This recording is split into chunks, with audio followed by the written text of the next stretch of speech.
Before we hop into today's show, we want to send our hearts and our thoughts over to East High School, which is just one block away from us. This morning they had a shooting there. 2 people were shot and taken to the hospital. Just myself, Henry, our producer Yahir, and everyone at DNVR just wants to send all of our hearts and thoughts with them, as obviously this is about as close as you can get to our community, and we hope that everyone is going to be okay, and we're thinking about everyone. And Henry, when we talk about this stuff, there's never an easy way to transition, but we just wanted to everyone to know that, you know, we're thinking about that community, especially there's people in that community that are in our community, and this is the second time in a month that there's been a shooting in or around East High School, and obviously we want it to end, and these things can't keep happening. Students shouldn't have to go to school fearing this. Teachers and faculty, and that's the 2 people that were shot today, were faculty members, should never have to deal with this. So we're sending our hearts and our thoughts to East High School. But Henry, we've got an action-packed show today, and there's no easy transition from this, so we're just going to hop into football, transition to the football. And first, I got to tell you about this show being presented by DraftKings Sportsbook. Use that promo code DNVR over at DraftKings Sportsbook to get $200 in bonus bets by placing a $5 bet. Use that code DNVR. And Henry, this morning, we wake up to the news from Ian Rappaport that Russell Wilson had a little procedure after the season. According to Ian, Russell Wilson had arthroscopic surgery on his knee following the 2022 season, a procedure to fix an issue that had nagged him for a few seasons. He is back and working out and throwing after the minor scope and should be fine for OTAs. He'll be at full health for the 2022 season. Is this a pass for us? I think this is a good thing. Oh. I think this is a good thing. I think injury being a good thing. I mean, we're looking for reasons why last year could have gone the way it did, and honestly, it probably doesn't matter at all. If the knee was bothering him and now it's not bothering him, and maybe he gets just the tiniest bit fast, the 40 time goes from like a 4.63 to a 4.62. Yeah, sure. I mean, like, why not? I don't think this is a bad thing. That's for sure. Yeah, the only way it's a bad thing is if he's not fully ready for OTAs. That. And if this just continues to linger, typically, though, arthroscopic procedures are the smallest procedure you can get. So I totally see what you're saying. It could be maybe another reason why maybe Nathaniel Hackett and didn't want to run him as much, or maybe Russ held back from running a little bit last year, because that's his game. That is what makes Russell Wilson Wilson is the ability to escape by time, you know, do the Patrick Mahomes things in the pocket. He was doing that before Mahomes was doing it, and that's what makes Russell Wilson special. He didn't have that at all last year. We saw him run at the end of the season. Maybe the knee was feeling better, or more so, Justin out and just let him run and play to his strengths. But it's really interesting seeing people's reaction online. Some people are saying, another excuse. Oh my gosh, I can't believe this. And some people are saying, okay, see, one bad year, he had so many injuries, 4 different injuries, concussion, a shoulder injury, a hip injury, and a knee injury that we find out about today. And so there's a conversation that people aren't exactly sure how to think of this. And so if you're in the comment section, let us know what you think. Do you think this is a big deal or not a big deal? And he should be fine for OTAs. Yeah. The Broncos start up their offseason workout program in about 3 weeks. I expect Russell Wilson to be fine by that. And I think you put it right, if he is fine for that time, then it's a good thing. It could be kind of a reason, not an excuse, but a reason, another reason why last year was so tough. Yeah, and there's a 99% chance that, you know, in October, we've totally forgotten this happened. It doesn't ever come up in the Russell Wilson conversation again. Yep. There's that 1% chance that he has a knee issue, and we say, oh no, this must be connected to that one thing that happened however long ago. So, I mean, you got to keep an eye on it maybe, but probably not that big of a deal. Yeah, it shouldn't be that big of a deal, but if it is a big deal, whether it's because the injury pops up again and an arthroscopic injury surgery wasn't the best way to heal it, or if it's not a reason that Russ played bad last year, and Russ is just declining. Henry, the Broncos will have to turn to their backup, potentially, whether it's injury or not, and that is Jarrett Stidham, who's very fascinating. We've had some conversations, we've had some debates about this, and I want to have an even bigger conversation and debate about this because there's been some interesting things out there about Jarrett Stidham, and we're going to talk to someone who knows Jarrett Stidham very well, who just played for this person's team, and we're going to have him on in just a second. But until then, Peter King put out something very interesting this week in his article over at Pro Football Talk. He said, quote, "I hear Stidham figured with Garoppolo coming and the chance the Raiders could take a quarterback with their early first-round pick, he'd have a better chance at playing time under Sean Payton in Denver."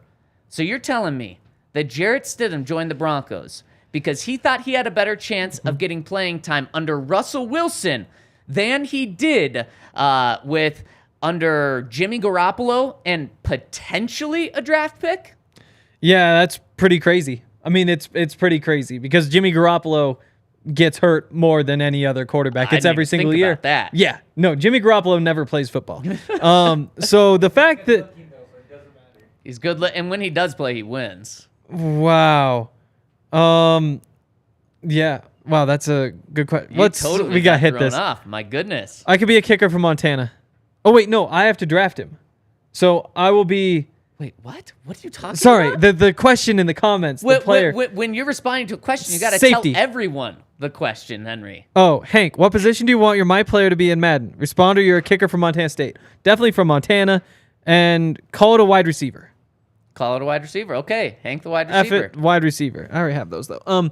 But yeah, so you can be a wide receiver for Jimmy Garoppolo to throw to you. Or Jarrett Stidham. Oof. Yeah, see, the thing is, I don't think that was an uneducated thing to say.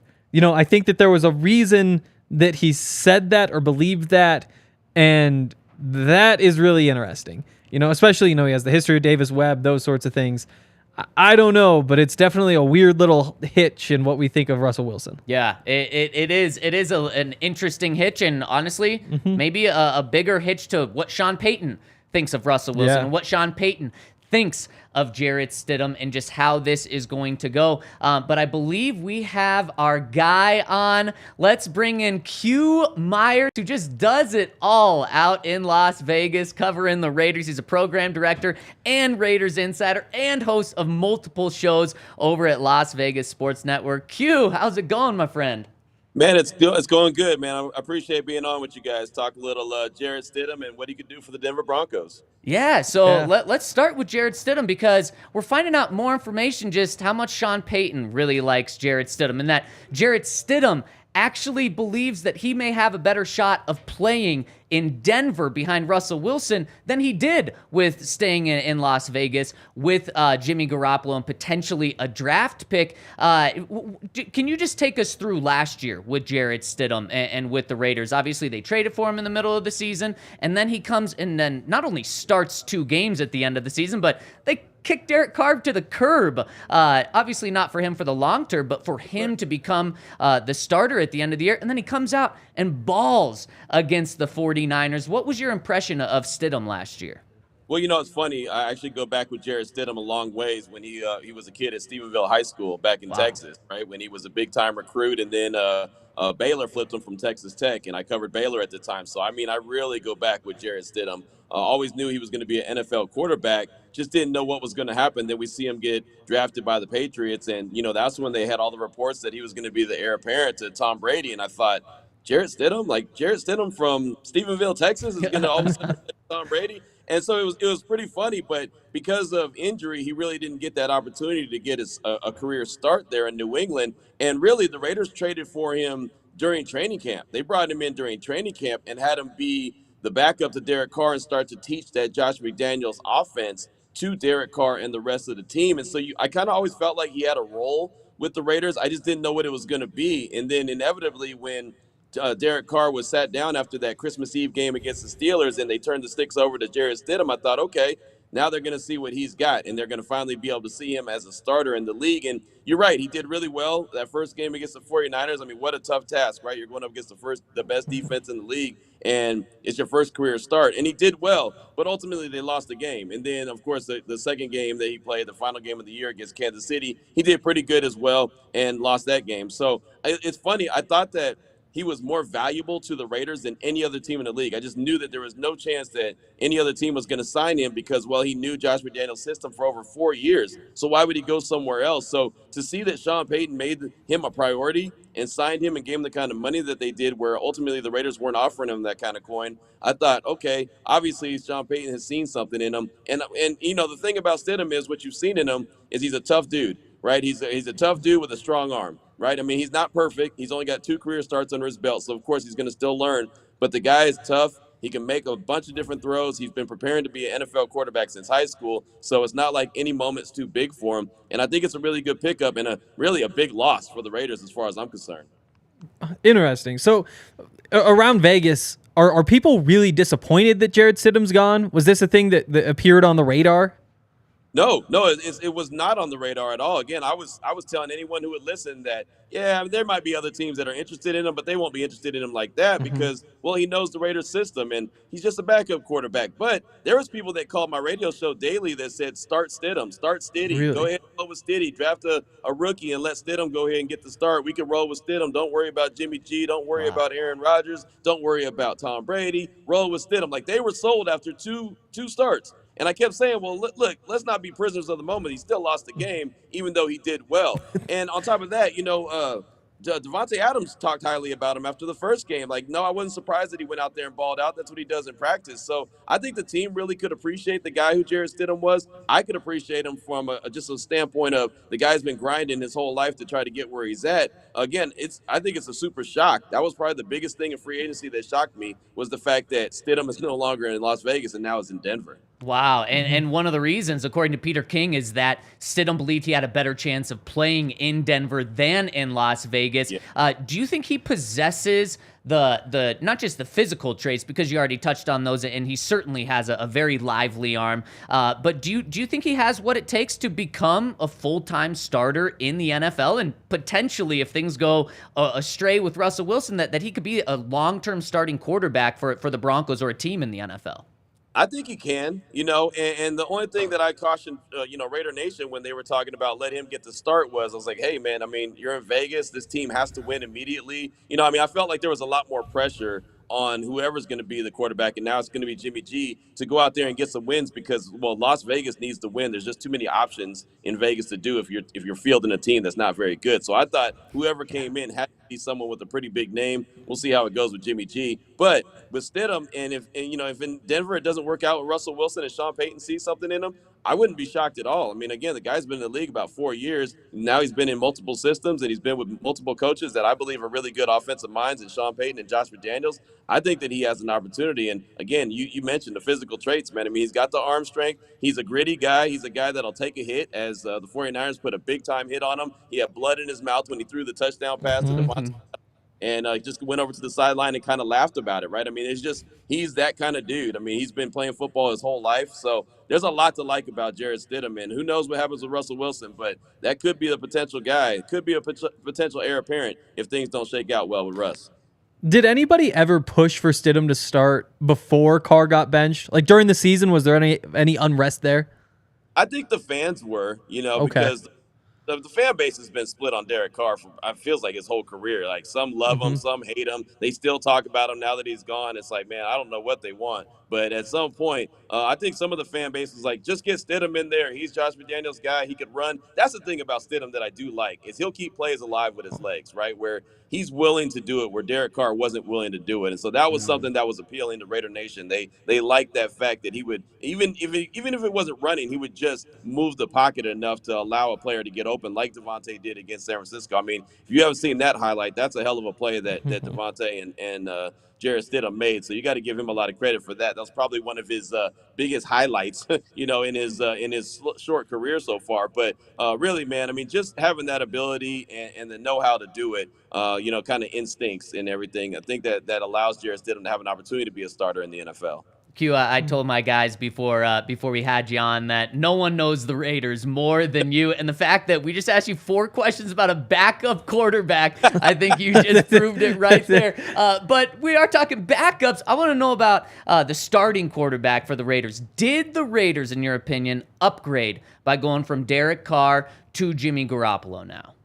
The only way I would say it's an upgrade is the fact that he's just familiar with Josh McDaniels. And I think that Josh is going to be more comfortable with opening up the playbook for him because he knows what his expectations are, as opposed to what was going on with Derek. I don't think he fully trusted Derek. I don't know at what point of the season he kind of lost the faith in him, but I just felt like he wasn't fully committed to, well, I'm going to give him everything because he can handle it, where I think he feels like he could do that with Jimmy G. We all know the downfall. Jimmy G has a really good winning percentage, but we all know that it's all about injuries with him. If he could stay healthy, he could be a good quarterback. He doesn't have the arm that Derek Carr does, whereas he's going to hit a lot of deep balls, but he'll get the ball out of his hand quickly, get it to his receivers, let him get some yards after the catch. I mean, he can do all the right things. He said all the right things at the presser last week. I think he won over some of Raider Nation as well that were a little on the fence with him. And my whole big issue with him has only been about the injury history. It's just like, I mean, you don't get healthier the older you get. I mean, it's a reality of life, right? I mean, so that's the big concern. So I think, and that's another reason why I was shocked by Jarrett Stidham being gone, because I thought,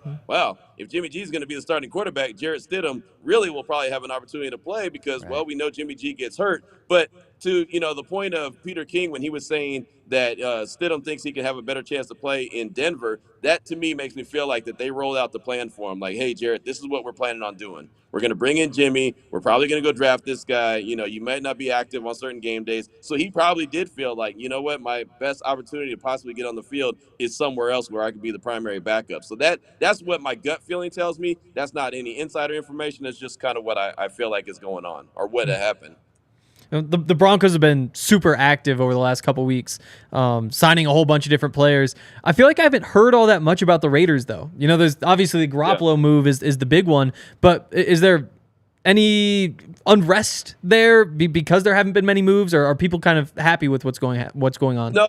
It's funny, man. There's been a lot of moves, but there have been a lot of moves that aren't going to catch your attention, right? I mean, it's Jimmy G and Jacoby Myers and everybody else, right? I mean, Mark Steps they brought in from the Eagles. There's a couple other guys that they brought in. Jordan Willis from the San Francisco 49ers. I mean, there's been a bunch of guys that they signed to one-year deals to help try to fill a few voids. I mean, O.J. Howard, he was great at Bama, but not so much in the league. I mean, there's been guys here and there that they've signed. They've actually brought in quite a few guys, but there's nothing that's going to all of a sudden take the headlines and say, oh, man, now that's a game changer. And that's what's got Raider Nation frustrated. They're so mad. They're like, what are they doing? So right now they don't know and they can't see what the vision is of Dave Ziegler and head coach Josh McDaniels. And, we're kind of riding the wave here on the radio station, just seeing how it all shakes out. But I think the Raiders, you'll see them do their heavy lifting in April when it comes time for the draft. I mean, they have 12 draft picks right now, starting with number 7 overall. I think that's where they're going to do the heavy lifting, a lot of it on defense, because the defense has been terrible for quite a while. It's Max Crosby and the rest of the cats. I mean, that's really what it's called. I mean, it's just it's just the reality of it. So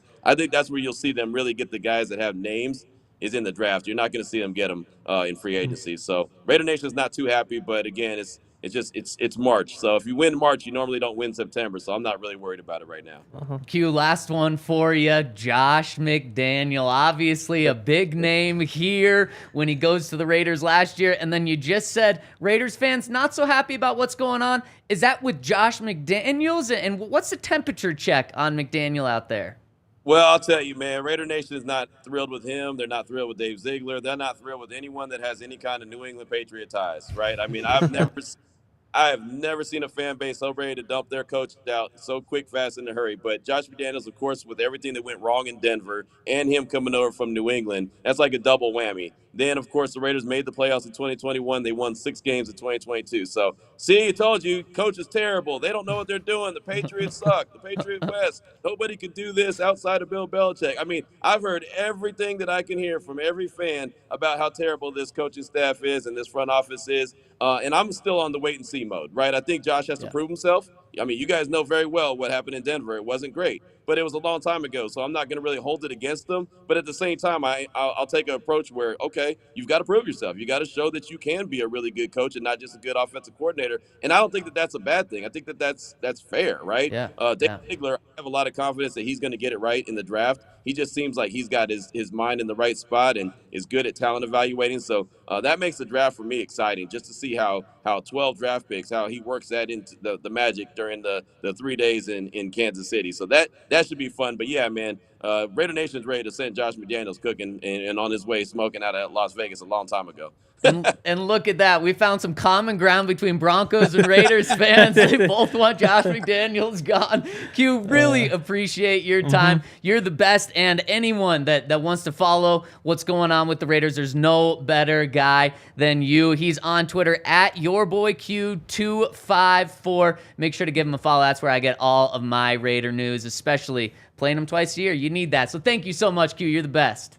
Hey, appreciate you, man. You always come on my show. It's great to be able to return the favor and hop on your show. You guys are doing a great job. Keep it up. Appreciate you, Q. Thank you so much. Man, I mean, good insight there on Jarrett Stidham. Really good insight. And, I thought we were – Q knows the Raiders, like I said, like the back of his hand. But, it's Jarrett Stidham going all the way back to high school. And, Henry, I want to break down some of those things and kind of get more into the conversation that we were having about Jarrett Stidham, because – seemed like Q believes that he could be that long-term option there. But first, I got to tell you about our friends over at DraftKings Sportsbook. Use that promo code DNVR when you sign up at DraftKings Sportsbook to get $200 in bonus bets. Henry, we are 28 hours away from the Sweet 16 kicking off. We got 4 games Thursday night, 4 games Friday night, and then 2 games Saturday, 2 games Sunday. It is going to be a blast over at DraftKings Sportsbook. And if you want to bet on the underdog, no better way to do it than roll with us and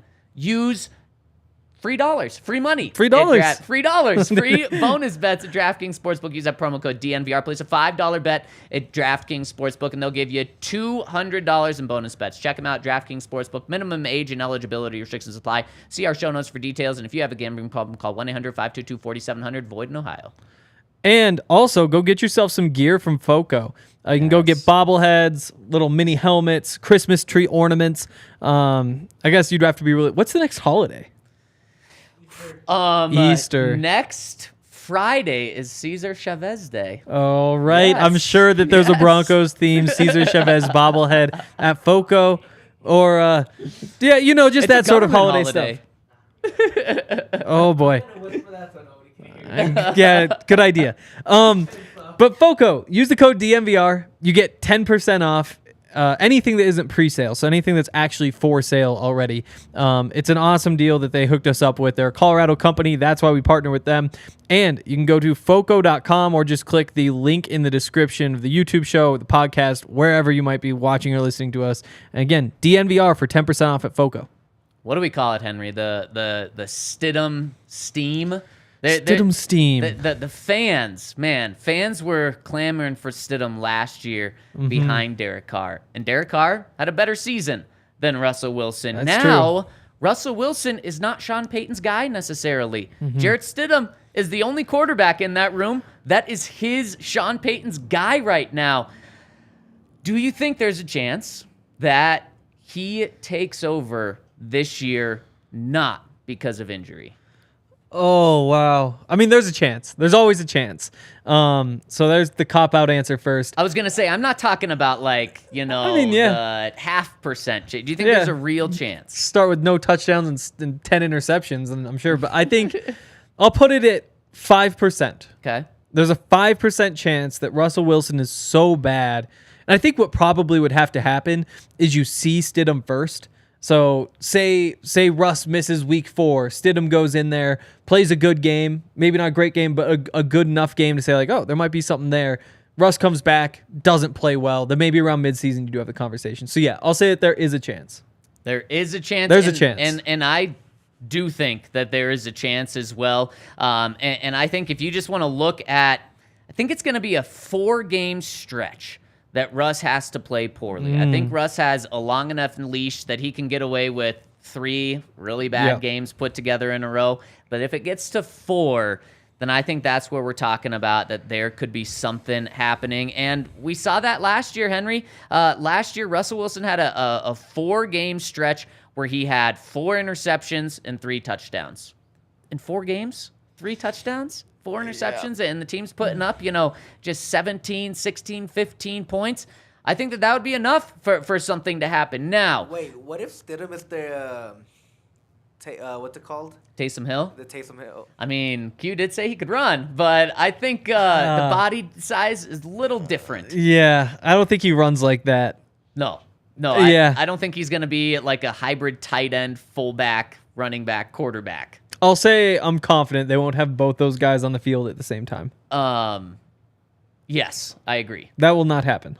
Although someone in the comment section saying, why aren't you talking about the fact Peyton uses 2 quarterbacks all year? I mean, it's true.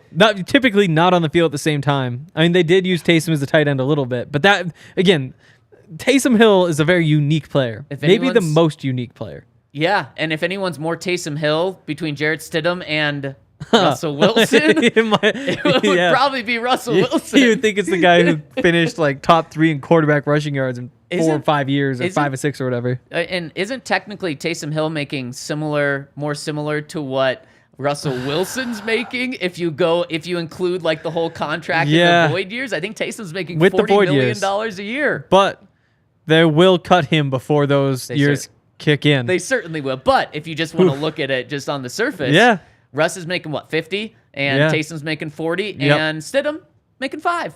But that $5 million to me was a big investment. And Q kind of pointed to it too. He was surprised how much that Jarrett Stidham got. And obviously he's a big Jarrett Stidham guy and supporter and sees the upside in him. And that's honestly my biggest hesitation with this signing. I think I gave it a C, is because you could have paid $5 million for someone that had just a lot more experience. Yeah. Who, if you needed him for 2 starts this year, he'd have more experience than Jarrett Stidham and Andy Dalton and Teddy Bridgewater or Baker Mayfield. Probably could have got those guys for around $5 million.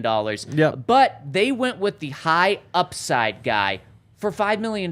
They didn't do it like cheap at 2.5. They did it at $5 million. And that's why I do think that there's a legitimate shot that that Jarrett Stidham could take over this year at some point. Or is they see enough from him where they decide to move on from Russell Wilson before next year, and that they roll with Jarrett Stidham for a year. We've seen Sean Payton when he was with New Orleans. Although he and Drew Brees had a good connection, he was consistently scouting younger quarterbacks. He was consistently trying to find that next guy. In fact, it went so far that he thought Taysom Hill might be that guy, who now we're talking about is really just a Tim Tebow type of runner at the quarterback position, a hybrid tight end. I mean, I guess that's Tim Tebow, right? Hybrid tight end quarterback. He tried the quarterback. Shout out to Chris Manhertz for beating out Tim Tebow as a tight end in Jacksonville last year. That's right. But that's why I do think that there's a shot here. They didn't sign Jarrett Stidham to be a great 1 to 2 game backup. They signed him, in my opinion, for the high upside.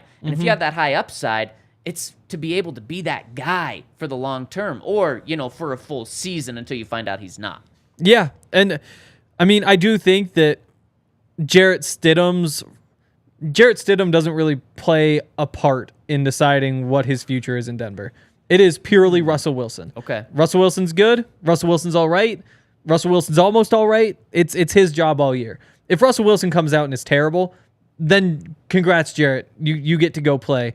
But to me, it doesn't really matter too much what he actually does himself, as much as it's just, does Russell Wilson blow it? And again, I would be surprised if he blows it to that level. Like, I do think that you're going to get average quarterback play out of Russell Wilson this year. And I could be wrong. And if I am wrong, then hey, maybe Jarrett Stidham gets in and looks good. There's a chance at least.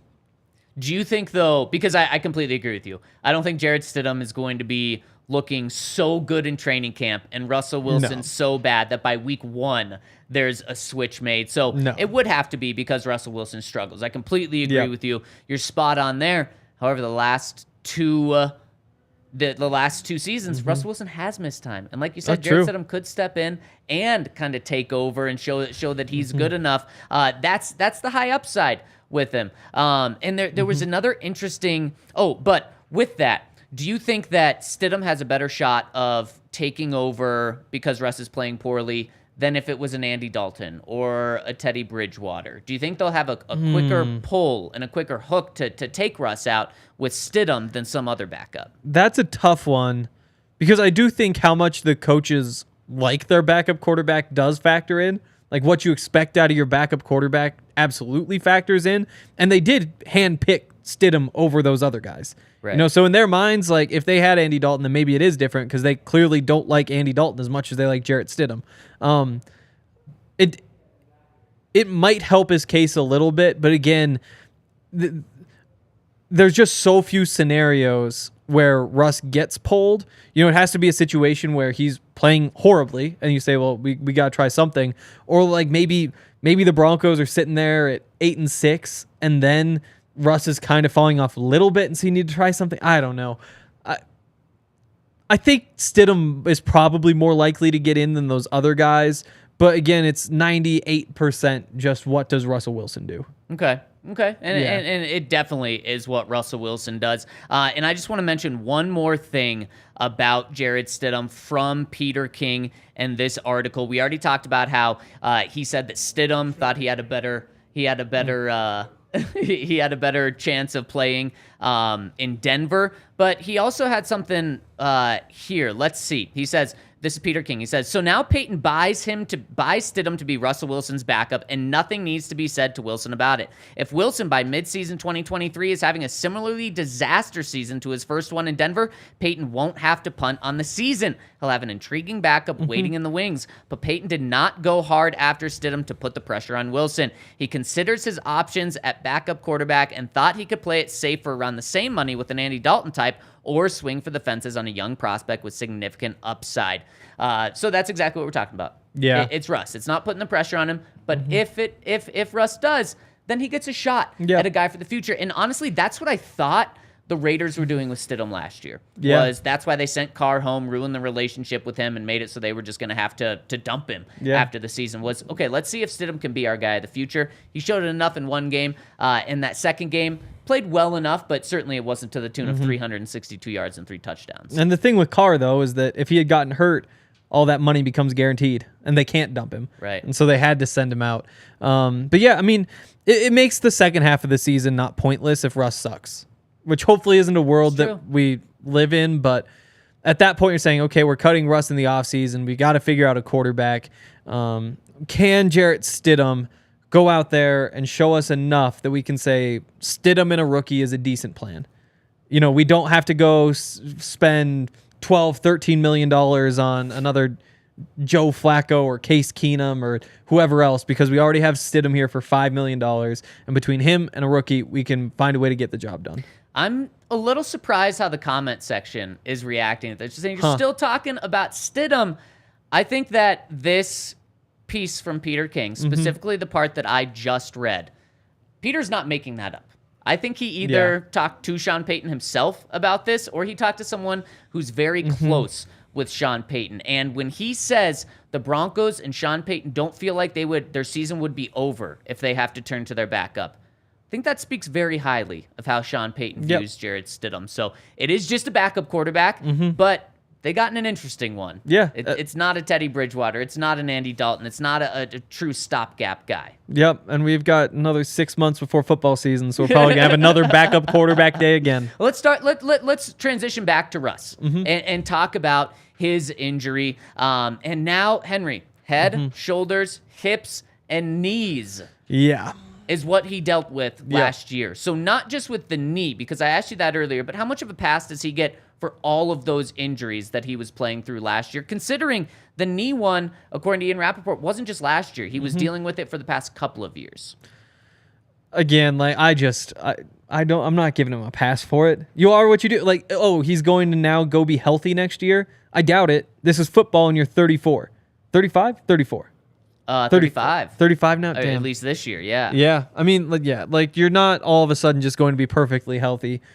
If he goes out and plays well for 4 years and then 5 years from now when he's retired, he says, wow, that was a tough first year because of those injuries, I'll buy it then. But there's people get hurt in football. People are sore in football. He played bad. Simple as that. Will he play better? He has to. And If he gets hurt, then he's going to have to play better despite being hurt again.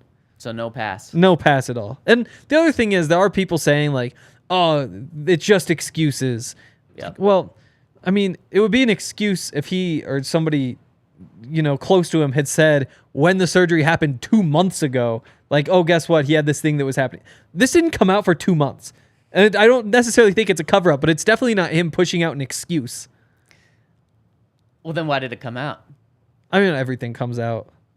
I see all that sort of stuff. Yeah. Yeah. I see what you're saying. Yeah. And Russ just simply knows he has to play better.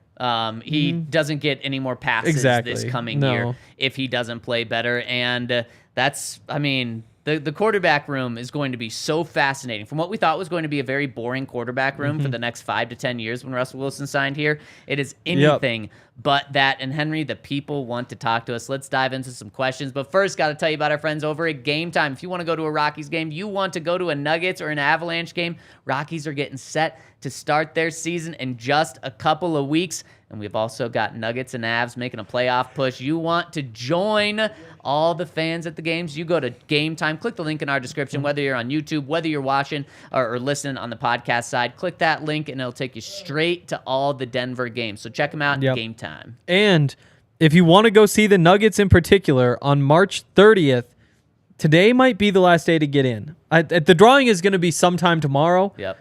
Assuming everything's going on schedule. Our best guess is the drawing is sometime tomorrow. If you're in today, then you'll have a chance. If you go to thednvr.com/BreckSweeps, you can fill out the form that we've put together along with Breckenridge Brewery to give away 2 courtside row 2 tickets to go see the New Orleans Pelicans. There's Club Lexus access. There's a parking pass, a whole bunch of DNVR gear. Again, it's the March 30th game against the New Orleans Pelicans. So go to thednvr.com/BreckSweeps to enter. Boom, there we go. All right, let's hit some comments on the website. First one coming in from Briz Baby says, fellas, I absolutely love that Riley Dixon is coming home. Even though his stats aren't an enormous upgrade over Waitman, I love the Dixon signing for several reasons. First, as RK pointed out, he's an athletic freak at punter. His trick plays at Syracuse were electric and something that was never utilized when he was in Denver. His speed, arm talent, and elusiveness were totally wasted. Secondly, and far more importantly, a few years ago, I tagged him in an NFL post to tag your favorite player, and he liked my comment. This cemented his picture as my laptop background throughout my high school years. Wow. Finally, and more importantly, in 2018, with the help of Bradley Chubb, tight end Jake Butt, and long snapper Christian Kuntz, Dixon finished off the greatest law firm the Broncos ever had. Chubb, Butt, Dixon, and Kuntz. If only we had Fletcher Cox. Briz, baby. What a comment. What a comment. Wow. Riley Dixon is a computer background. Outside of Dixon's family and girlfriend/wife, how many other people do you think have Riley Dixon, just Riley Dixon, as their background? Zero. I don't think so. Yeah, I can't. No, that has to be the only one. Again, like, of course, it's like the Australian, like, likely rugby fan. That's very true. Who's saying, like, yeah, you got to run the punter more. Like, what a waste to not be running the punter more. Right. If they pull out some fakes and they work, I'll be happy. If they don't work, I'll say, what the hell were you doing? If they don't work, and what, a 30-year-old punter now-ish, that is like true. 28, 30 years old? Yep. Yeah, that would be a tough look, especially week 1. Yeah. Especially after we're hyping up this special teams coaching staff for 8 months. They come out with that. That would be something. And, man, to be all about an electric or punter's trick plays. Yeah. That's something. And, I mean, the Broncos have an NFL punter now. Like, will he be a good punter? Will he be kind of a rough punter? You don't know for sure, but you do know the Broncos have an NFL punter, which they didn't have last year. Isn't any punter that plays in the NFL an NFL punter? Nope. Oh, that's a good point. Yeah, here. Nope. If they're NFL level or not, it's different. Nope. They're still an NFL punter because they're in the NFL. Nope. You're just not an NFL punter. They Man. needed somebody who's a real NFL punter, and they got one. Yeah, here. Same made thing a with the damn good fullback. point. They got a real NFL fullback. So what are you saying about Andrew Beck? There's like 7 good fullbacks. There's a bunch of other guys who can kind of do the job. Andrew Beck, just a guy. Just a guy. A nice guy. A nice guy. But Yeah, he is a very but nice I mean, guy. Speaking of I'll that, stand by that. Speaking of the punting competition, it's over. The Yes. Broncos apparently didn't Yes. buy that Corliss Waitman has actually had better career stats Yeah. than Riley Dixon. they decided to withdraw their ERFA tender on Waitman yesterday. So now it definitely is Corliss, or it's definitely Riley Dixon. It's another one of those things where it's like if they had kept him and cut him before the season and they lost no money because there's no guarantees in the contract, I would have said, cool. Like, you want to have competition? Maybe waste a roster spot in camp. I don't care. Right. Same thing. You want to cut him today? Open up a roster spot. Just give the job to Dixon. I mean, it might suck if Riley gets hurt, but hopefully he doesn't. And again, either way is cool with me. Yep. I agree. Please hit us with a thumbs up if you're tuning in right now. We'd really appreciate it. Let's get to 100. I know Cody's champion for that, and we would really appreciate it. Also, 5-star review over on Apple, Spotify. Subscribe. It really, really helps us. It's free, easy to do, and you'll definitely be done by that by the next comment we read, and we appreciate it. Arvada Luke says, well-researched potty humor? Briz baby, a goat for that one. Wow. The bulkiness of this squad has me wondering, who is the heaviest place kicker in the league, and are they available? Who can stop several unrestrained tons rolling downhill into this run game and other lines of work? That's called an OSHA violation. I love the idea of a direct fullback handoff out of the power eye. Given Peyton's background, would heavy sets and smash mouth running be his style? I don't know if Hank has a film room planned out to that effect when this roster is more set, but it would have my vote. Sorry for saying potty earlier. I have a 6-month-old, so I've forgotten social cues. Arvada Luke. No, say potty all you want. It's a safe word. I don't even know who the biggest kicker would be. Like Janikowski back in the day. I was going to say, that's what pops into your mind. Exactly. For sure. Real quick, who do you think averages more weight? Wide receivers, defensive backs, or kickers? Oh, do you know the answer? I do know the answer. I don't think he'd ask otherwise. The way you're saying this, I'll say kickers. I would have said wide receivers and quarterbacks and kickers, but yeah. It's kickers, 202 pounds. Wide receivers are 200 pounds. And Wow. defensive backs are 200 pounds by 2 pounds. Wow. I guess most of those kickers are big guys. Like, not like specimens, but like 6'1", 6'2", 6'3". Like just to get the leverage. They drink a lot of beer during the game. Wow. Like 5 times at most. That's just Are slander. we talking about the same people? How big is Brandon McManus? He's like 6'3". So is he over 200 pounds? I'd imagine. Let's see. Brandon McManus, got it right here. Brandon McManus is 6'3", 201 pounds. There you go. There you go. There you go. Wow. Okay, yeah, I'm that's not something. a liar. I trust the internet. Great insight you here. That's why we have you here. Get it? That's why you have nothing you about here. football, but I'll always bring in the weight talk. Wow. Aviator Chris says, hey, y'all, going to Las Vegas next month for a bachelor party and want to make some sports bets. If I make a season-long bet and end up winning, am I still able to collect the money even though I live in Texas? Keep up the great work and plan on commenting more. #Lakes are the best. I don't think so, but I'd imagine Texas borders a state where sports betting is legal. So then you pop back into that state, Yep. accept the money, Yep. and then you can go back to Texas? Yep. I know if you place the bet in Las Vegas, or I don't know, I think if you place a bet in Las Vegas, you have the receipt, you can like mail it in, and then they'll mail you a check back. That's if like Interesting. you do it in person. Huh. What would be your bet that if you were to go to Vegas and you couldn't bet on your phone, one season-long bet for anything, Oof. what would it be? One. So this is a terrible one, Oh, geez. but the Rockies are plus 50,000 to win the World Series. Oh And there my was a part of me that thought, like, what if I put $10 on Right. this? I win $5,000. Yep. Again, like, I don't think I'd win it, but then maybe they shock everybody and make a push for the playoffs. Like, that'd be all of a sudden very fun. Yeah. You know? For So only $100 or only $10 throughout the entire season. plus then I wouldn't even have to worry about cashing it out or like getting my money because it won't hit anyway. It's really true. Yeah. Yeah, man. But I would want something with long odds like that, I think. Like that long of odds? Well, ideally something that's also possible, but off the top of my head, I'm struggling. So right now, you wouldn't take Avs plus 650? Maybe like a little Avs Nuggets parlay. Ooh, Sean Payton Coach of the Year. Plus 1,200? Yeah. See, like that's kind of the range for Put it to be. $100 on that, you bring home Exactly. $1,200. You put $10 on it, Wait. you bring home for 120. Yes. Yeah. Yeah. So if you do the, what would it be? It would be the Colorado trifecta.